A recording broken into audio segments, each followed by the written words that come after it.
کے کوشش کی، ابھی تک تہرانی شیعہ بھی میرا جواب نہیں دے سکے ان سے 6.5 گھنٹوں کا۔ فقال علی، مولا علی نے کیا کہا، الست الفار عن رسول اللہ یوم احد، تم وہی نہیں ہو اے عثمان جو احد کے دن رسول اللہ کو چھوڑ کے بھاگ گئے تھے۔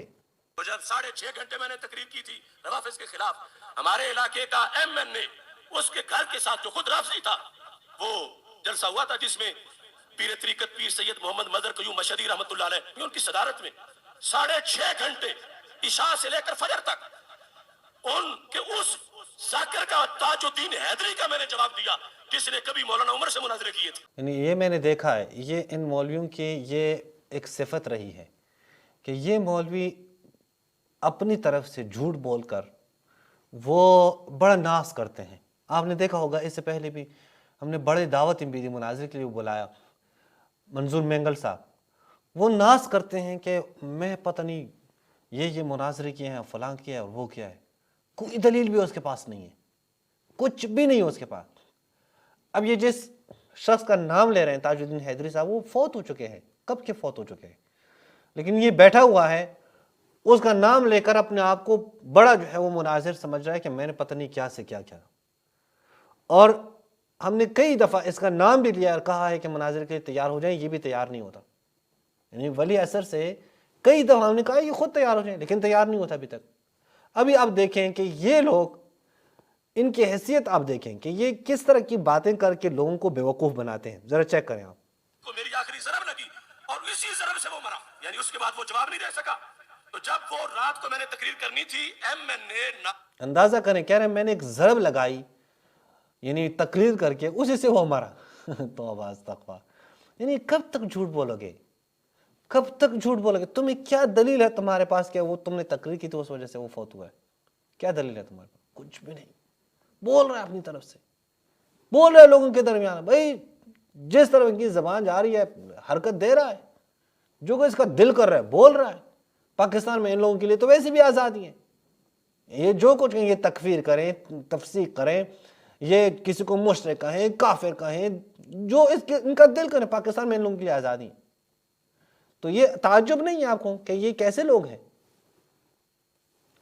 ابھی میں آپ کو دکھا دیتا ہوں کہ ناظم سارے ایجنسیاں ادارے روکنے پر تھے کہ یہ تقریر نہیں ہوگی، انہیں پتا تھا کہ آپریشن بڑا سخت ہوگا، کیونکہ انہوں نے جلسہ کیا تھا اور ام المومنین عائشہ صدیقہ رضی اللہ تعالیٰ عنہا کو گالیاں دی تھیں، خلفائے راشدین کو گالیاں دی تھیں۔ تو میں نے جواب دینا تھا اور جواب کتابوں سے دینا تھا، اور جواب وہ دینا تھا کہ جس کا وہ قیامت تک جواب نہ دے سکیں۔ اللہ، یہ کہہ رہے ہیں کہ حضرت عائشہ کو گالیاں دی تھی، پھر انہیں جواب دینا تھا، وہ جواب کتابوں سے دینا تھا، وہ ایسا دینا تھا کہ قیامت تک جواب نہ دے سکیں۔ نہیں پتا، آپ لوگوں کی قیامت تو پہلے بات یہ ہے کہ گزر چکی ہے۔ آپ لوگوں کی قیامت، آپ قیامت کا انتظار نہ کریں، اہل سنت کی قیامت گزر چکی ہے۔ اہل سنت کی قیامت پہلی صدی ہجری میں ہی گزر چکی ہے۔ کبھی یہ مجھ سے پوچھیں پھر میں تمہیں دلیل دیتا ہوں کہ تمہاری قیامت وہ گزر چکی ہے، اس کا انتظار نہ کریں۔ جس قیامت کی تمہیں قیامت تک انتظار نہ کریں، تمہارے اپنے احادیث کے مطابق قیامت گزر چکی ہے، لہٰذا بات نہ کریں قیامت کی۔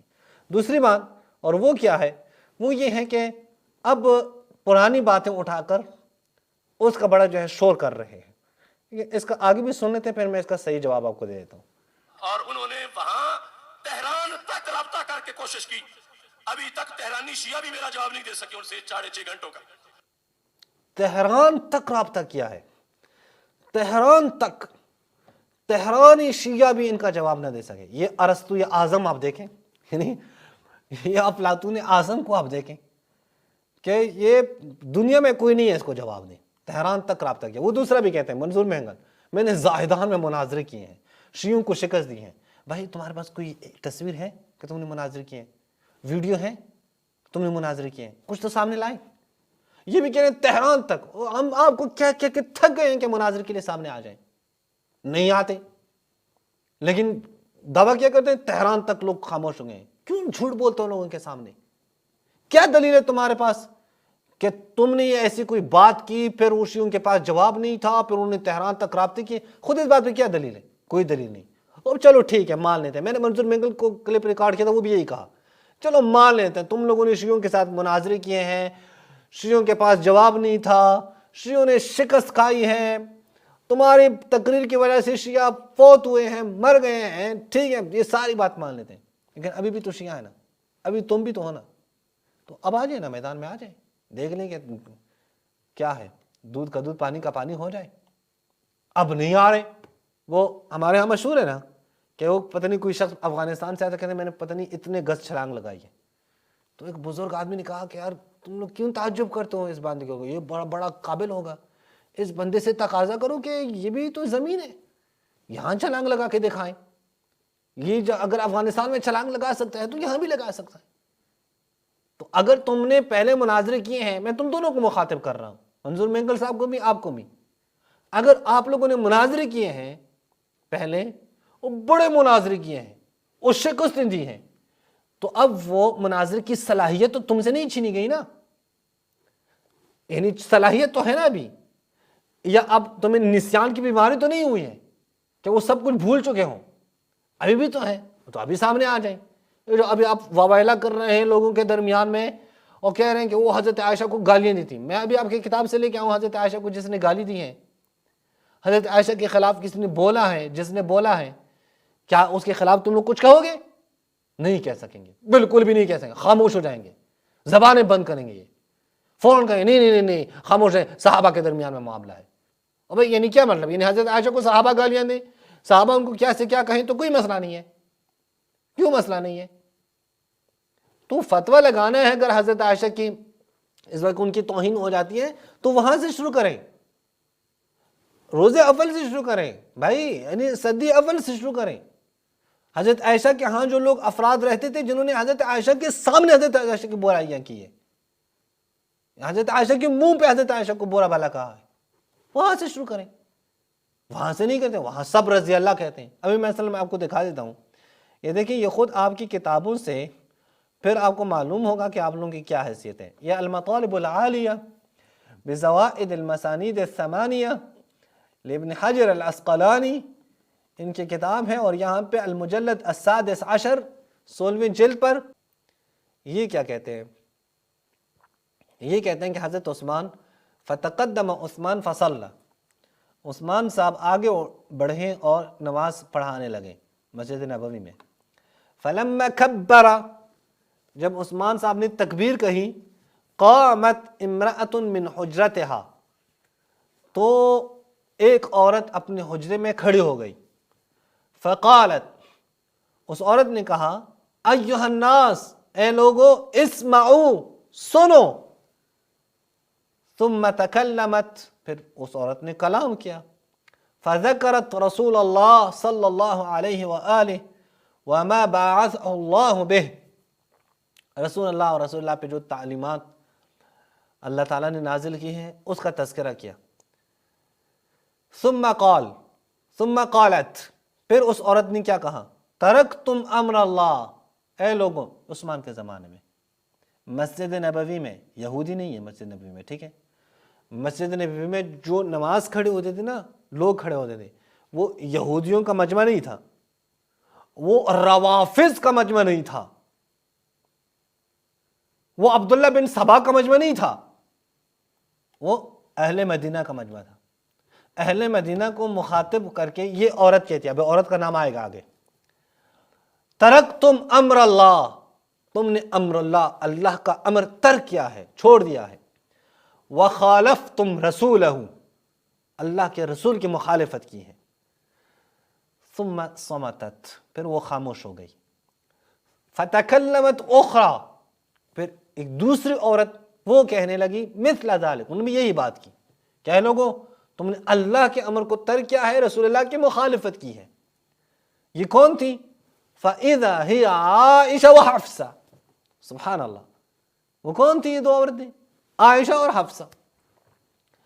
قال فلما سلم عثمان اقبل علی الناس، عثمان صاحب تو نماز پڑھ رہے تھے، اب یہ ایک نماز پڑھ رہے ہیں، نماز کے دوران یہ دو عورتیں خطابت کر رہی ہیں، خطابت انہوں نے کی، جب عثمان صاحب نے نماز پڑھائی، اقبل علی الناس، تو حضرت عثمان لوگوں کی طرف متوجہ ہوئے اور کہنے لگے، ان ہاتان، یہ دو عورتیں، الفتانتان، یہ دو فتنے، فتانتان، یہ دو عورتیں، یہ دو فتنے، فتنت الناس فی صلاتہم، لوگوں کو ان دونوں نے نماز کے دوران فتنے میں مبتلا کیا ہے۔ جی، حضرت عثمان صاحب پہ فتویٰ لگائیں گے آپ؟ کہیں گے کہ حضرت عثمان صاحب جو حضرت عائشہ کی توہین کی ہے؟ یہ جو آستینیں چڑھا کے تقریر آپ کر رہے ہیں، ذرا بیان کریں یہاں پہ، فتوے لگائے حضرت عثمان پہ جو حضرت عائشہ کو فتنہ کہہ رہا ہے اور حضرت حفصہ کو بھی فتنہ کہہ رہا ہے۔ وَإِلَّا تَنْتَهِيَانْ أَوْ لَأَسُبَنَّكُمَا مَا حَلَّ لِي السَّبَابِ، حضرت عثمان صاحب کہتے ہیں کہ یا تم خاموش ہو جاؤ گی دو عورتوں کو کہا، یا میں تمہیں وہ گالیاں دوں گا کہ جو گالیاں میرے لیے حلال ہو۔ فقال له سعد بن ابی وقاص، سعد بن ابی وقاص نے اٹھ کے کہا اتقول هذا لحبائب رسول اللہ، اے عثمان تم یہ باتیں رسول اللہ کی بیویوں کو کہہ رہا ہوں، یعنی بری باتیں تھیں۔ اب یہاں پہ آگے فتنہ تھا، اس کا معنی کی کوشش نہ کریں، نہیں معنی کہ یہ تم سے زیادہ اس حدیث کے معنی کو سعد بن وقاص سمجھ جاتے تھے۔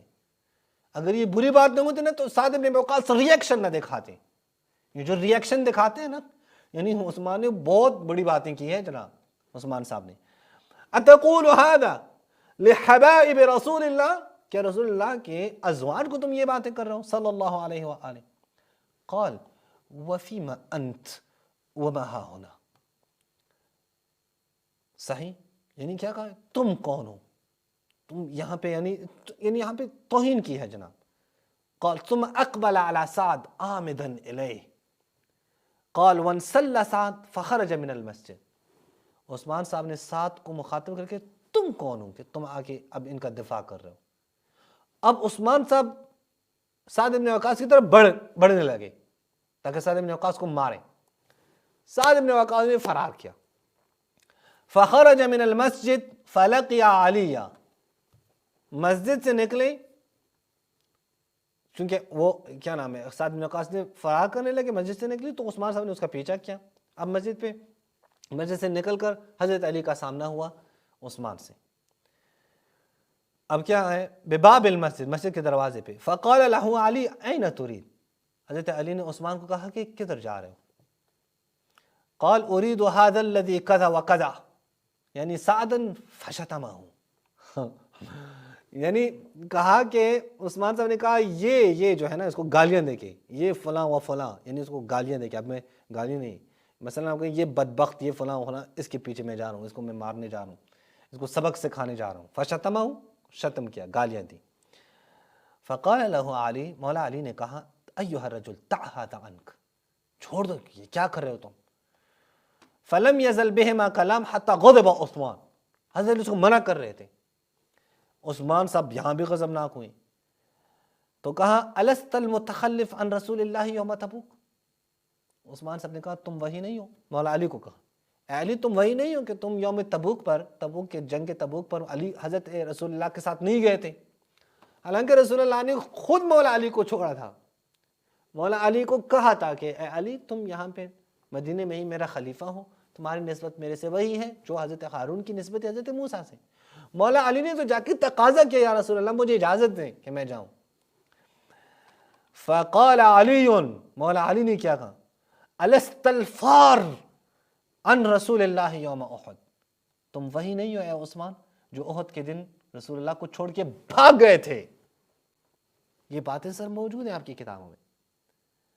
اب یہاں پہ عثمان صاحب نے اٹھ کر بی بی عائشہ اور حفصہ کو کہا کہ یہ دو فتنے ہیں، نماز میں لوگوں کے لیے یہ فتنے بن کر لوگوں کو فتنے میں مبتلا کر رہے ہیں۔ پھر باقی جو سعد بن وقاص کو گالیاں دی ہے عثمان نے، یا پھر مولا علی نے عثمان کو کہا کہ تم غزوہ احد میں بھاگے تھے، وہ اس کو سائڈ پہ رکھیں، ٹھیک ہے، اور کبھی چھوڑ دیں اس کو، صرف اس بات کا جواب دیں یہ جو عثمان صاحب نے جناب عائشہ اور حفصہ کو فتنے کہاں ہیں، تم کہتے ہو نا حضرت عائشہ کو گالیاں جو دے رہے ہیں اور یہ اور وہ، تمہاری غیرت جاگ اٹھتی ہیں، تو لگائیں فتویٰ حضرت عثمان پہ، میں دیکھوں آپ کو حضرت عائشہ سے کتنی محبت ہے، میں دیکھوں آپ حضرت عائشہ کے دوپٹے کے پہرے دار ہیں یا نہیں، یہاں پہ معلوم ہو جائے گا۔ یہ آپ کی کتابوں سے لے کے آ رہا ہوں، کوئی اعتراض ہو ان عبارات پہ بے شک آپ کریں، ہم انتظار میں ہیں۔ السلام علیکم ورحمۃ اللہ وبرکاتہ۔